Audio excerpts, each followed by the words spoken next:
Royal romantic. அனைவருக்கும் வணக்கம். என் பேர் ஷியாம் பிரசாத். நான் நிலையூர் கைத்தறி நகரில் இருக்கிறேன். இங்கே வந்து பில்டிங் கன்ஸ்ட்ரக்ஷன் பண்ணுறேன். சிவில் படிச்சுட்டு பில்டிங் கன்ஸ்ட்ரக்ஷன் பண்ணுறேன். எனக்கு வந்து 16 வருஷம் கழித்து எனக்கு பெண் குழந்தை பிறந்துச்சு. நான் என்னுடைய எந்த ஒரு எதிர்பார்ப்பும் இல்லை. ஒரு பேர் எப்படி வைக்கணும்னு சொல்லி கூட நான் எதுவுமே பிளானே பண்ணிக்கல.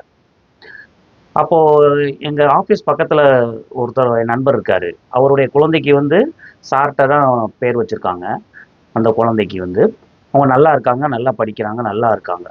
ஸோ என்ன பண்ணலாம் அப்படின்னு சொல்லி எங்கள் நண்பர்கிட்ட கேட்கும்போது சாருடைய சர்வர் அக்ஷனா சார்கிட்ட சொன்னாங்க, நான் இங்கே வந்திருக்கேன். எனக்கு வந்து எந்த ஒரு எதிர்பார்ப்பும் இல்லாமல் வந்தேன். ஆனால் எனக்கு எல்லாமே எனக்கு கிடச்சிச்சு.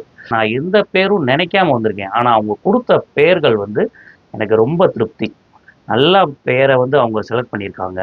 அவங்களுக்கு என்னுடைய மனமார்ந்த நன்றியை தெரிவித்துக் கொள்கிறேன்.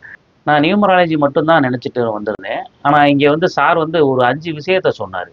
அந்த 5 விஷயத்துலேருந்து ஒரு பேர், ஒரு குழந்தைக்கு வந்து பேர் வச்சோம்னா அவங்க எந்த மாதிரி சமூகத்தில் எந்த மாதிரி வருவாங்க, எப்படி வளருவாங்கன்ற விஷயத்த வந்து சார் சொன்னாங்க. அது எனக்கு ரொம்ப இம்ப்ரெஸ் ஆச்சு. அந்த விஷயம் எனக்கு ரொம்ப பிடிச்சிருந்துச்சு.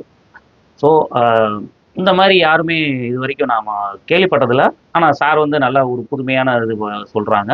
ஆனால் அது அது வந்து ப்ராக்டிக்கலாக இருக்குது, கரெக்டாக இருக்குது. எதுவுமே ஒத்து போகாத விஷயம் மாதிரி இல்லை. அவர் சொல்கிற விஷயம் எல்லாமே வாழ்க்கைக்கு ஒத்து போகிற விஷயத்த கரெக்டாக சொல்கிறாரு. எனக்கு ரொம்ப திருப்தியோட நான் வந்து இது பண்ணிக்கிறேன். அதே மாதிரி அடுத்தடுத்த நிறுவனங்கள் வேறு ஏதாவது நான் ஒரு இதுக்கு பேர் வைக்கணும், ஒரு கம்பெனிக்கு பேர் வைக்கணும், வேறு ஏதாவது ஒரு ஒரு பிஸ்னஸ் ஆரம்பிக்கிறேன் அப்படின்னா பேர் வைக்கணும்னா நான் சார்ட்ட தான் கண்டிப்பாக வருவேன். அந்த அளவில் எனக்கு வந்து ரொம்ப திருப்தியாக இருக்குது. நன்றி.